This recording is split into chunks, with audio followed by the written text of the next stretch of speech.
더불어민주당 이재명 전 대표가 89.77%라는 역대 최고 득표율로 민주당 대선 후보로 선출됐습니다. 한덕수 대통령 권한대행의 대선 출마 여부가 국민의힘 대선 경선판을 흔들고 있는 가운데 당 대선 주자들은 한 대행과의 단일화에 미묘한 온도 차이를 보이고 있습니다. 각 당의 경선 상황과 본선 변수 두 분과 전망해 보겠습니다. 이종근 시사평론가, 차재원 부산가톨릭대 특임교수 나오셨습니다. 두 분 어서 오십시오. 안녕하세요. 네. 자, 오늘 오후 5시, 6시 정도였습니다. 더불어민주당 21대 대선 후보 경선에 이변은 없었죠. 이재명 후보가 압도적인 득표율로 대선 후보로 선출이 됐는데요. 수락 연설 잠시 좀 보고 이야기 나눠보겠습니다. 반드시 승리하고 정권을 탈환하겠습니다. 완전히 새로운 나라, 희망과 열정 넘치는 진짜 대한민국을 만들어서 보답하겠습니다. 네, 자, 최종 누적 득표율이 89.77%, 거의 90%에 육박하는 네. 수치였습니다. 압도적 1위. 사실 모두가 예상한 결과이긴 했습니다. 예, 모두가 예상하긴 했습니다만 90%까지 육박할 거라고 저는 사실 좀 보질 않았습니다. 왜냐하면 이제까지 그러니까 앞선 이 경선은 당원들이 지금 참여하는 투표였지만 오늘 최종적으로 발표된 것은 국민 여론조사가 포함된 것이거든요. 그렇다고 한다면 아무리 의대명의 기세가 강하다고 하더라도 약간은 조금 조정이 되지 않을까. 그래서 제 생각에는 한 80대 중반 정도가 될 거라고 봤는데 거의 90%라고도 이야기해도 틀리지 않을 정도로 89%가 넘었다는 겁니다. 그렇다고 한다면 이걸 어떻게 봐야 될 것인가의 부분인데요. 저는 그런 생각을 해봅니다. 이재명 대표의 압도적인 대세론이라는 것도 있지만 무엇보다도 이 지금 비상한 시국에 사실은 민주당을 지지하는 지지층들과 그리고 또 상당히 또 이 민주당뿐만 아니라 이 현 정권에 대해서 상당히 좀 비판적인 이 민심들은 이런 상황에서는 좀 비상 시국에는 비상한 마음으로 어느 특정 후보를 확실히 밀어서 이 소위 내란 상태를 완벽하게 종식시키는 그러한 일종의 그러니까 민심의 의지를 보여줄 필요가 있다. 그런 부분들이 오늘 이 결과로 반영된 것이 아닐까라는 생각이 듭니다. 네, 자, 비상한 시국의 배경이 컸다. 이렇게 좀 의견을 밝혀주셨고 4년 전이었죠. 그러니까 20대 대선 경선에서 이재명 당시 후보가 최종 50.29%, 그러니까 절반을 가까스로 넘는 득표율을 보였었는데 이번에는 거의 90%에 육박한단 말이죠. 그때의 민주당과 지금의 민주당 좀 어떤 차이가 있다고 보십니까? 일단 득표율은 다 상대성이잖아요. 상대 후보가 어떠한 상품이냐, 그러니까 어떠한 정도의 그런 그 경쟁력을 갖고 있냐에 따라서 달라지겠죠. 지난번에는 이낙연 후보였습니다. 50.29%가 이재명 후보였고 이낙연 후보가 39.14%. 물론 패배하긴 했지만 거의 40%에 육박하는 득표율을 보였거든요. 사실 이낙연 후보가 그 이전에 훨씬 앞서 있었습니다. 한때는 국무총리 시절에 전체 이 잠재적인 대권 주자 중에 1위를 할 때도 있었어요. 그때는 이재명 그 경기도지사보다 앞섰습니다. 한 수년 전이죠. 그러니까 이 경선을 하기 한 1년 전인가요? 그런데 이재명 후보가 차례차례 추격을 하면서 도리어 역전한 어떤 결과 이렇게 나왔고요. 근데 이번에는 이 김동연 후보나 혹은 김경수 후보가 이낙연 후보처럼 그 지역적 기반이 뚜렷하지도 않고 또 국무총리 등 전남도지사 등 이 전체적인 어떤 정치 경력에서도 좀 떨어지고 하다 보니까 상대적으로 이재명 후보가 좀 돋보일 수밖에 없었다라는 생각이 좀 듭니다.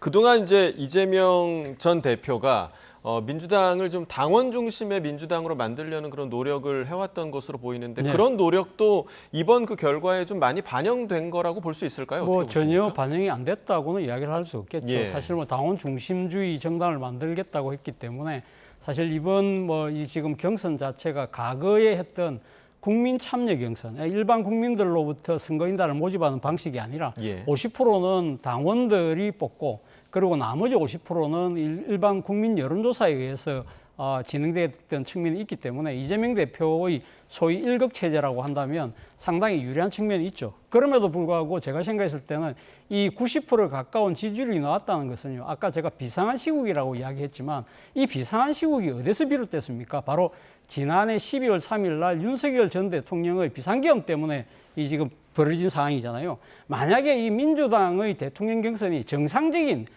뭐랄까요, 그 지금 대통령 임기가 마무리되는 시점에 이게 따라서 만약에 이 그 경선이 진행됐다고 한다면 한 달 사이도 아니고 한 보름 만에 지금 번갯불을 볶아 먹듯이 예. 경선은 진행이 안 됐겠죠. 상당히 한 2, 3개월 정도 이렇게 이 시간을 끌면서 했다고 한다면 아마도 상대 후보들 입장에서 충분한 준비할 시간도 있고 새를 모을 수 있는 시간도 있었지만 이번처럼 완전히 비상시국에서 이 사실 내란을 극복하는 데 있어서 제일 앞장섰던 이재명 대표가 이 상당히 독보적으로 그러니까 지금 부각될 수밖에 없는 그런 상황이었다는 것이죠. 예. 그렇다고 한다면 이 지금 오늘의 이 90% 가까운 지지율에 상당수의 지분을 저는 어떻게 보면 좀 역설적으로 윤석열 전 대통령이 상당히 기여를 한 것이 아닐까라는 생각까지 듭니다. 예. 자, 거의 90%에 가까운 득표율. 그러니까 이재명 1극 체제에 대한 우려도 지금 사실 민주당 내외부에서 좀 계속해서 좀 나오고 있는 그런 상황입니다. 사실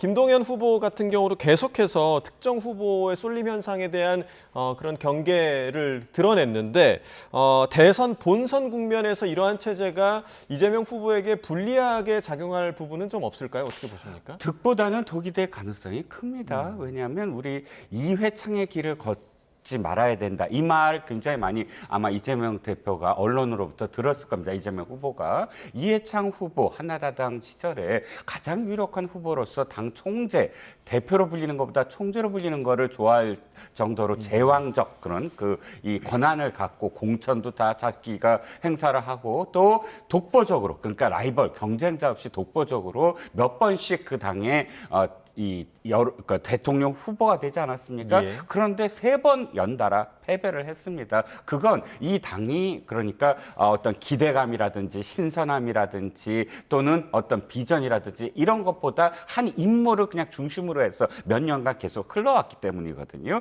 이재명 후보 말씀하셨던 것처럼 지금 어떤 내란이라는 이 상황 속에서 두각을 나타낼 수밖에 없었겠지만 이건 당대표니까 어쩔 수 없는 거 아닙니까? 당대표니까 당대표로서 그런 상황을 이끌었을 테고 또 지금의 2021년부터 당원 당규가 계속 고쳐졌어요. 당대표를 연임할 수 있게 한다든지 혹은 사퇴 시한을 당무위에서 결정할 수 있게 한다든지 가장 결정적인 게 부정부패 혐의 기소된 자가 당무 정지, 당부 측에서 내려와야 되는데 그것도 없앴고 이렇게 차곡차곡 이 대통령 후보가 되기 위한 사전 정지 작업으로 당의 모든 것들을 다 바꿔놓고 또 비명 행사로 해서 자신의 잠재적인 어떤 경쟁자들을 전부 공천에서 탈락시켰다든지 이런 모든 요인들이 이렇게 딱 그 내란 탄핵 사태를 맞아서 당대표로서 딱 그것을 대응할 수밖에 없었던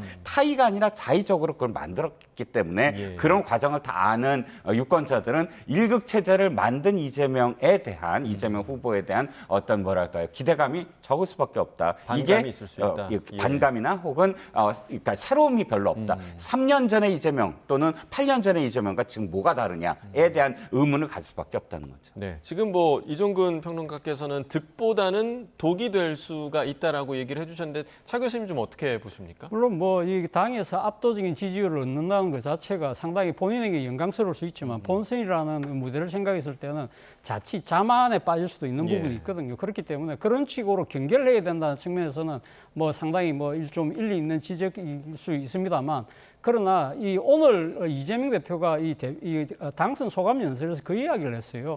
공교롭게도 2002년 4월 27일이 바로 노무현 당시 후보가 선출된 민주당의 후보가 된 날이라고 그랬거든요. 자, 그때 4월 27일 날 당 후보가 됐는데 대통령 선거는 거의 12월 달에 있었습니다. 거의 8개월 뒤에 있었거든요. 그러니까 그동안 사실 이 당의 후보로서 이 일종의 자신의 그 지지를 갖고 가기가 상당히 힘들었죠. 그러나 지금은 바로 오늘 당선되고 난 뒤에 지금 바로 5월 11일부터 바로 대선이 시작되는 상황이거든요. 그렇다고 한다면 뭐 어떻게 보면 앞서 뭐 이해창 전 한나라당 대표의 그 경우를 말씀을 하셨는데 그 정도로 지금 오만과 뭐 이렇게 할 수 있는 시간적 여유가 없다는 것이죠. 어떻게 보면 본인 입장에서도 지금 당장 본선이 바로 닥쳐 있기 때문에 더 겸허한 마음으로 아마 이 지금 본선에 뛸 수밖에 없는 것이고 실제 지금 사실은 민주당 경선 이전부터 이재명 후보 같은 경우는 사실 중도에 대한 중도층을 공략하기 위한 노력대로 해왔잖아요. 예. 그리고 대표적으로 지금 최근에 보면 보수 진영의 지금 유명한 스피커라고 할 수 있는 두 분을 따로 만난다든지 예. 그리고 안동 출신의 전직 한나라당 의원이던 건올 전 의원을 영입한다든지 나름대로는 뭐 그러한 그러니까 인적인 네트워크뿐만 아니라 여러 가지 이 중도층을 공략하기 위한 중산층 눈높이에 맞는 공약들을 하고 있는 것이거든요. 이런 부분들은 앞서 앵커께서 질문하셨던 일종의 그러니까 지금 오만과 자만처럼 보일 수 있는 부분을 누구보다 잘 알고 있기 때문에 예. 그러한 우클릭 행보를 열심히 했던 것이 아닐까 하는 생각이 들고 그런 부분들이 주요하게 먹힌다고 한다면 충분히 본선에서도 그러한 불리함을 극복할 수 있지 않을까 하는 생각이 듭니다. 자, 이재명 후보와 경쟁을 했던 이제 다른 후보들에 대한 이야기도 해보도록 하겠습니다. 뭐 사실상 처음부터 뭐 기울어진 운동장이었다 이런 평가가 나오긴 했었지만, 자 2위를 확정지은 김동연 후보 득표율이 이제 6.87%가 나왔습니다. 뭐 10%에 채 못 미치는 그런 득표율을 보였는데 어떻게 보십니까? 김동연 후보에게는 좋은 결과였을까요? 아니면 못내 좀 아쉬운 결과였을까요? 아쉽죠. 예. 왜냐하면 이 대선 국면이라고 어쨌든 자신한테 마이크가 주어지잖아요. 한마디 하면 평상시보다 대선 후보, 경선 후보니까 그대로 기사화될 수도 있고 한데 그만큼 알려졌을까 하는 점에서는 그러니까 전국적인 인지도가 네. 충분히 확보가 됐을까 하는 점에서는 사실 아쉬운 부분이 있습니다. 그런데 그럼에도 불구하고 어쨌든 큰 차이는 아니지만 김경수 후보보다 조금 앞섰다라는 건 의미가 있다고 보여져요. 왜냐하면 김동연 후보는 관료 출신이잖아요.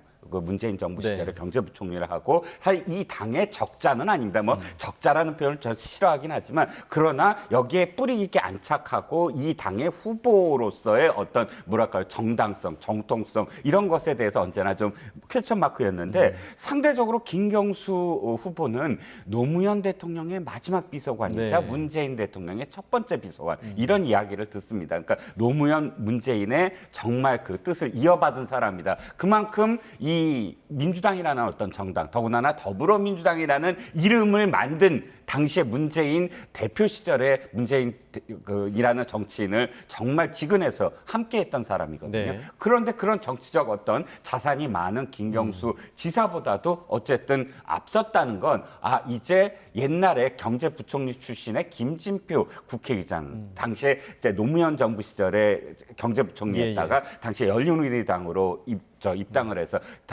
이제 국회의원이 시작되지 않았습니까? 김진표 의장이 떠올랐어요. 이제야말로 이제부터는 어쨌든 김동연은 민주당 사람이다라고 확실하게 각인시킬 수 있는 그런 기회는 됐다라고 생각을 합니다. 네, 자 3위를 한 김경수 후보는 어떨까요? 지금 뭐 설명해 주신 대로 과거 민주당 정권에서 대표적인 이제 비서관으로 닉네임이 붙여진 분인데 상당히 좀 아쉬운 결과가 좀 나온 것 같습니다. 본인 입장에서는 나름대로 아쉽게 생각할 여지는 충분히 있다는 생각이 듭니다. 물론 뭐 사실 김동연 후보를 뛰어넘기는 쉽지 않았죠. 왜냐하면 본인은 전직이었고 정치 일선에서 한동안 멀어져 있었고 그리고 지금 김동연 후보 같은 경우는 그러니까 지금 광역단체장 그것도 대한민국에서 가장 큰 인구를 갖고 있는 경기도의 도지사를 지금 맡고 있는 상황이기 때문에 그 벽을 뛰어넘기는 쉽지 않았을 겁니다. 그럼에도 불구하고 김경수 후보 입장에서는 사실 지난번 드루킹 사건 연루되고 난 뒤에 사실상 정계를 떠나고 있다가 지금 다시 돌아와서 김경수라는 존재감 하나는 분명히 보여줬다. 그리고 또 이번 그 경선 과정을 통해서 자신이 내세웠던 지방 분권과 이 지금 국가 균형 발전이라는 이러한 나름대로의 정치적 아젠다는 뭐 다른 후보들도 다 공감하는 합니다만은 그런 상황이었다고 한다면 상당히 나름대로 선전을 했다는 생각이 들고요. 제가 생각했을 때는 누가 지금 2등을 하고 3등을 하고 그것이 중요한 건 아니라는 생각이 들어요. 이재명 후보 입장에서는요, 사실 지금 김동연, 김경수 후보에게 저는 상당히 진짜 감사한 마음을 가질 거라는 생각이 들어요. 왜냐하면 이 두 사람이 있었기 때문에 이 두 사람이 사실상 페이스메이커 역할을 해줬다는 것이죠. 이 두 사람이 사실상 안 나왔다고 한다면 말 그대로 이재명 후보에 대한 추대식처럼 진행될 수밖에 없었을 것인데 그나마 이분들이 정책을 갖고 나름대로 경쟁을 해주고 그리고 또 나름대로는 정치적 검도를 넘어서지 않았다는 거예요. 그러니까 네거티브가 없었잖아요. 그렇죠.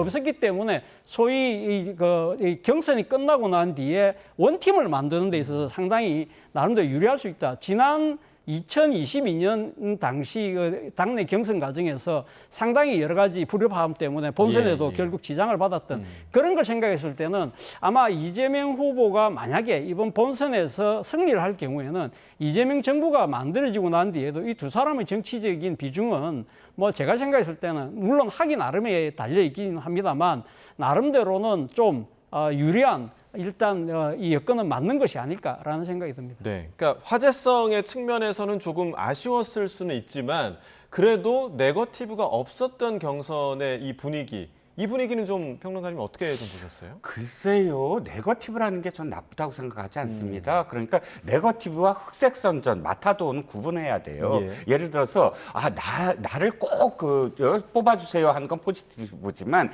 상대방은 어떤 문제가 있습니다. 이게 네거티브예요. 그 문제가 사실상 검증을 받아야 되는 문제라면 공론화해야 되는 게 맞아요. 그런데 없는 사실을 만들어서 가짜 뉴스로 퍼뜨린다든지 하는 것들은 흑색 선전과 마타도거든요. 그러면 국민들이 봤을 때 김경수라는 정치인부터 얘기를 해보죠. 아까 제가 노무현 문재인 대통령 얘기를 했지만 사실 김경수라는 정치인의 하나의 어떤 상징은 PK 경남에 지금 민주당의 상징적인 인물이 없어졌어요. 이번에 전재수 후보나 혹은 김두한 후보가 안 나온 건 여러 가지 이유도 있지만 김경수 후보라는 인물을 좀 더 이렇게 밀어주는 어떤 의미 좀 있었거든요. 그런데 이번에 김경수 후보의 이런 부분, 특히 이제 그 PK 영남에서 득표가 전혀 안 나온 부분, 그렇다면 영남에서 인정을 하지 않은 부분이고, 그래서 사실상 지금 최근에 보면 이 부산 금정구에서도 뺏기고 금정구에서 이재명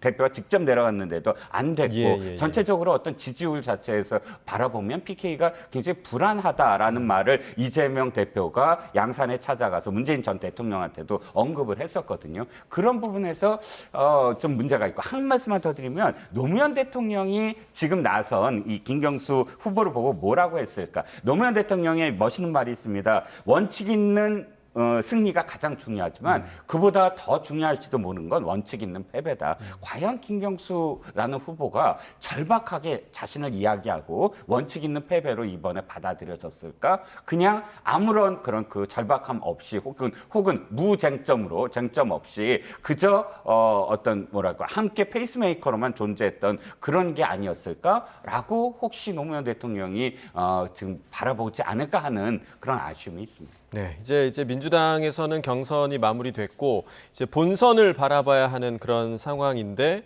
만약에 이재명 후보가 대통령이 될 경우 지금 국회도 민주당이 다석을 차지하고 있기 때문에 입법 권력에 이어서 행정 권력까지 모두 장악하게 된다 이런 우려도 나오고 있거든요. 이 우려에 대해서는 좀 어떻게 보십니까? 저는 그것이 왜 우려인지 이해를 잘 못하겠어요. 왜냐하면 사실은 지금 이런 이재명 후보가 대통령이 될 경우에는 민주당이 압도적 의석을 갖고 있죠. 갖고 있기 때문에 사실 이 대통령이 또 행사할 수 있는 뭐랄까요. 그러니까 지금 대법원장 무슨 임명권이라든지 이런 것들을 본다고 한다면 입법, 행정, 사법 다 지금 장악하는 것이 아니냐고 이야기는 하지만 1987년 체제, 소위 그러니까 지금 현재 그 민주화 이후의 현행헌법 체제에서요.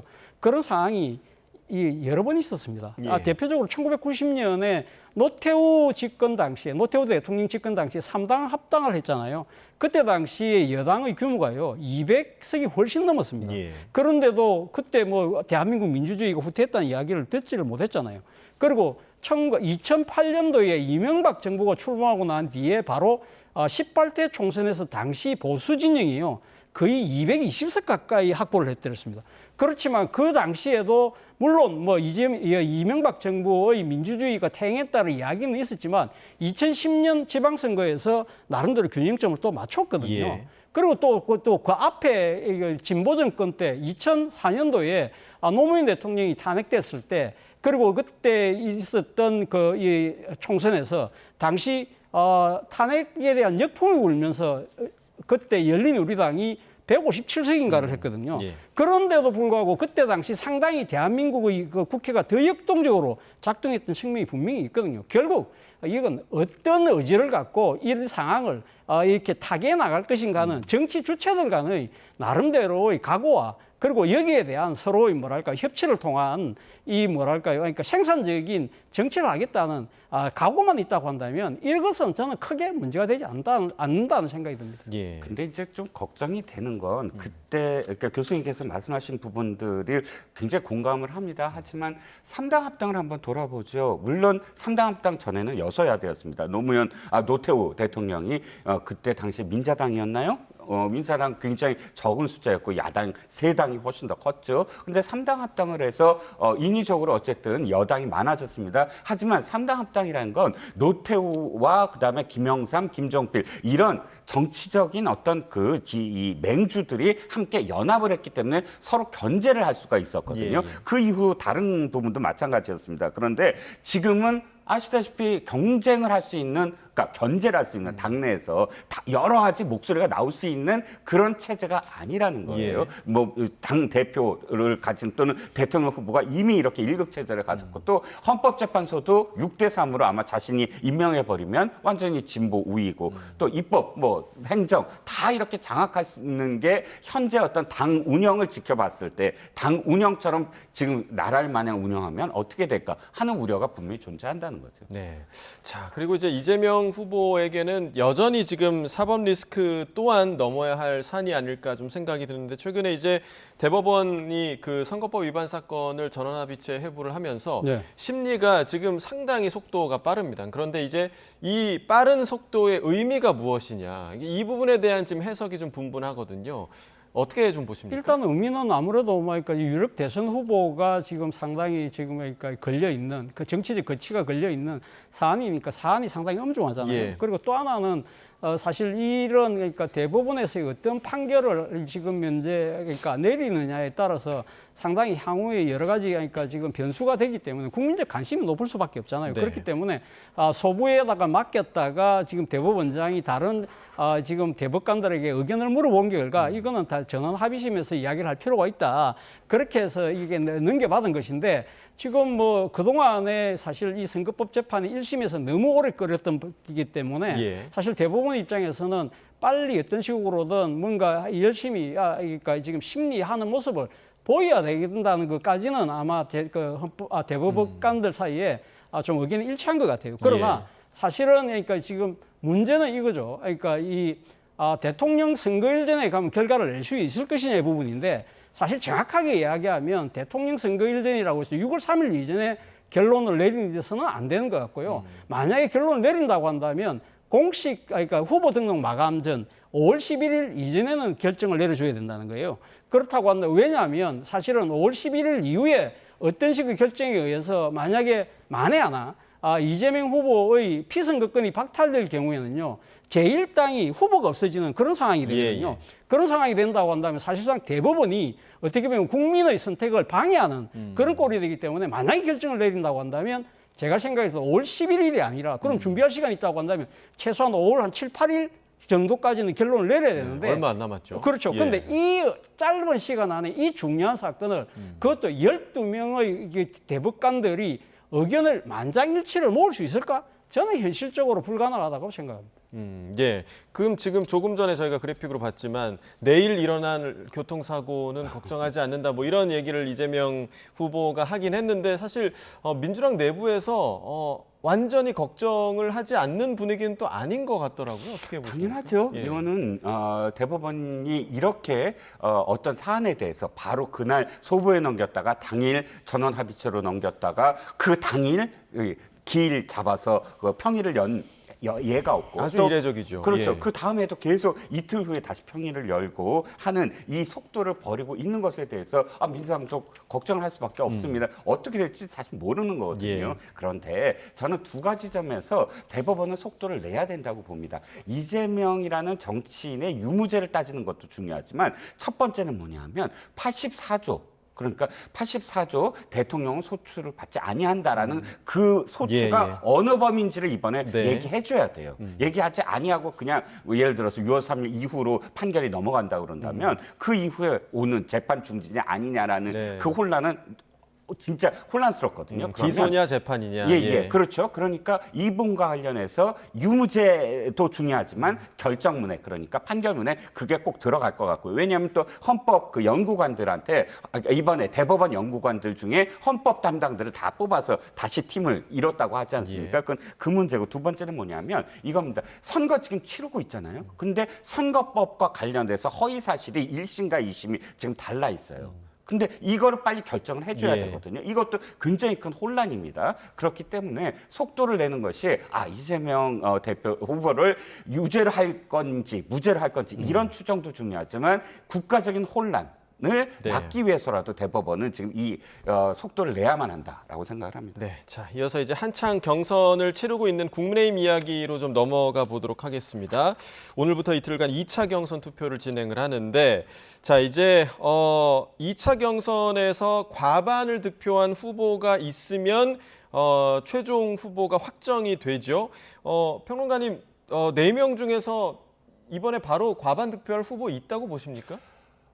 과반 득표자가 있을 가능성도 있다고 생각을 합니다. 두 가지 이유인데 하나는 지금 토론 과정, 물론 저도 토론 과정을 지켜보면서 실망스러운 부분이 분명히 있었어요. 그런데 그럼에도 불구하고 지금 보면 굉장히 좀 드러났다. 어떤 것? 그러니까 실제로 컨텐츠가 있고 컨텐츠를 기반으로 해서 논리적으로 자신의 생각을 이야기하는 후보와 컨텐츠가 부족한데도 어떤 나이라든지 경력으로 서열을 정리해서 압력을 집어넣으려는 그런 후보, 이런 것들이 너무 확연하게 드러났거든요. 그렇기 때문에 토론 과정이 갖고 올 어떤 영향력. 두 번째는 지지율과 좀 다르게 나타냈던 게 1차 경선이에요. 지지율에서는 나경원 후보가 좀 앞섰던 지지율도 분명히 있었고 또 이 나경원 후보의 어떤 뒤늦게 참여했지만 상당히 속도감 있게 그런 그 여러 가지 임팩트 있는 어떤 기사들이 많이 나왔는데 안철수 후보가 사실 굉장히 혼란스러웠어요. 내부의 캠프에서도 공보실장이 사퇴를 하는 경우도 있었고 그런데도 불구하고 안철수 후보가 된 것은 뭐냐면 이게 국민들이나 또는 그 당원들 중에 이제 탄핵의 그 강을 빨리 건너야 된다라는 움직임이 분명히 그때 보였거든요. 그렇기 때문에 지금의 찬탄 반탄의 구도 속에서 이거는 빨리 이 국민의힘이 바뀌어야 돼, 개혁을 해야 돼라는 목소리가 지금 결과로 나타날 가능성도 있다라고 생각합니다. 자, 탄핵에 대한 의견 차이가 이런 결과를 냈다라고 의견을 주셨는데, 그렇다면 차 교수님 지금 토론회나 지금 상황 그리고 여론조사 결과 이런 거를 종합해 왔을 때 최종 2명은 누가 올라갈 거라고 좀 예상을 하십니까? 저는 이번 2차 경선에서 단독 과반이 나오기는 좀 어렵다는 생각이 듭니다. 그동안 지금 그러니까 객관적으로 나오고 있는 여러 가지 여론조사를 본다고 한다면 후보들 간의 지지율 격차가 그렇게 크지 않다. 그렇다고 한다면 이렇게 어느 한쪽으로 쏠리기보다는 아마도 그러니까 진영 일종의 뭐랄까요? 그러니까 같은 당의 그 경선이긴 하지만 정치적 입장에서는 이 탄핵을 찬성하는 파와 탄핵을 반대하는 후보들 간의 이 분명한 전선이 있기 때문에 그쪽에서 각각 양 일종의 정치적인 입장에서 대표 선수들이 한 명씩 올라갈 가능성이 높다는 것이고요. 그럼에도 불구하고 제가 생각할 때 전체적인 당의 기류가 이제 탄핵의 강을 건너야 된다. 계엄에 대해서는 분명한 입장을 그어야 된다는 이런 이 목소리가 점점 더 힘을 얻어가고 있는 것 같아요. 이때 소위 이번에 그 윤희숙 파문이라고 윤희숙 여의도 연구원장이 정강정책 연설을 통해서 계엄에 대한 반성문을 썼잖아요. 거기에 대해서 상당히 당에서는 이거 당의 입장이 아니라고 했지만 바로 그 다음 날 권성동 원내대표가 전반적으로 동의를 한다. 그런 식으로 이야기를 하면서 상당히 당내의 기류 자체가 변하고 있다. 바로 얼마 전까지만 하더라도 만약에 그런 이야기가 나왔다고 하면 당내의 친윤 이 의원들이 난리를 쳤을 건데 예. 어느 누구도 거기에 대해서 이야기를 하지 않는다. 그리고 또 당의 강성 지지층들도 사실은 다 말을 안 하고 있다. 예. 그렇다고 한다면 본선에서는 우리가 입장을 바꾸지 않고서는 우리 후보가 경쟁이 떨어질 수밖에 없어. 그런 식의 생각들이 암암리에 지금 국민의힘을 지금 상당히 지금 휘감고 있다고 한다면 궁극적으로는 찬탄 후보 대표 선수가 상당히 좀 더 유리한 국면으로 가지 않을까라는 생각이 듭니다. 네, 지금 설명해 주신 비상계엄이나 이제 탄핵에 대한 그 당내의 기류의 변화가 아마 지금 한덕수 대행의 출마에도 영향을 끼치지 않을까 생각이 드는데 한덕수 대행 지금 출마가 뭐 기정사실화 된 겁니까? 어떻게 보세요? 글쎄요, 저는 아직도 한덕수 권한대행 좀 고민하고 있는 것 같아요. 물론 정대철 헌정회 회장을 만난다고 합니다. 이게 하나의 어떤 또 뭐 모멘텀이 될 예. 수도 있겠지만 왜 고민하고 있냐면 여론 지지율이 나와야 돼요. 예를 들어 지지율이 지금 경선하고 있는 후보들보다 조금 월등하게 나와야 네. 나중에 명분이 돼요. 아니 왜 부전승이냐? 왜 혼자서 따로 있다가 이 경선에 치열한 사람이랑 또 단일화하냐라고 했을 때 답이 나오려면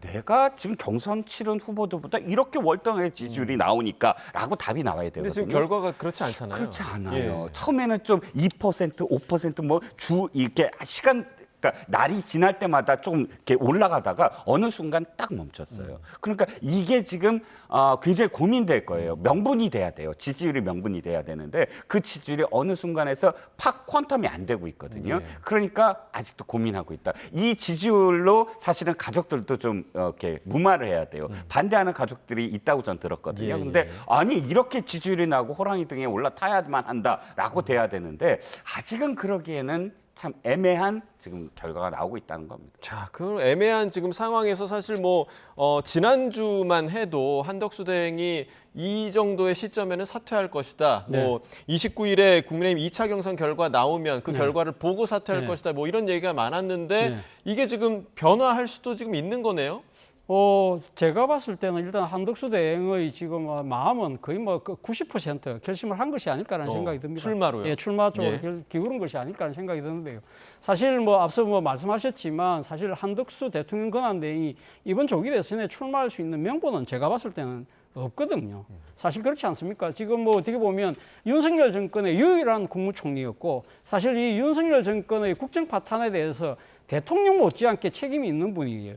그리고 지금 또 앞서 제가 비상시국이라고 이야기를 했습니다만 사실 국가적으로 봤을 때는 지금 트럼프발 관세 이 전쟁이 지금 대한민국 운명을 좌지우지하는 상황이고 바로 한덕수 권한대행에 대한 기대가 상당히 모아졌던 이유는 경제통이고 대미통이라고 한다면 본인이 사실 지금 본인이 이야기했듯이 자신의 마지막 소임이 대미 관세 협상이라고 그랬잖아요. 그렇다고 한다면 그 임무를 열심히 해야지 지금 이 상황에서 출마한다는 것은 말 그대로 배임의 행위잖아요. 그런 상황들 때문에 제가 생각했을 때 놓으시면 안 되는 거지만 그러나 이 지난 며칠간의 행보를 본다고 한다면 대선 주자 행보 이상을 하고 있다는 거예요. 예. 영호남의 산업 현장을 찾은 것뿐만 아니라 그 지역에 나눔을 실천하는 식당을 방문을 해서 경력업을 준다든지 그리고 또 한미연합 사령부를 찾아서 뭐 이 주한미군을 격려하는 것까지 좋은데 자신이 예비역 대장 출신, 병장 출신이라든지 그리고 또 지난 금요일 같은 경우는 순국 의무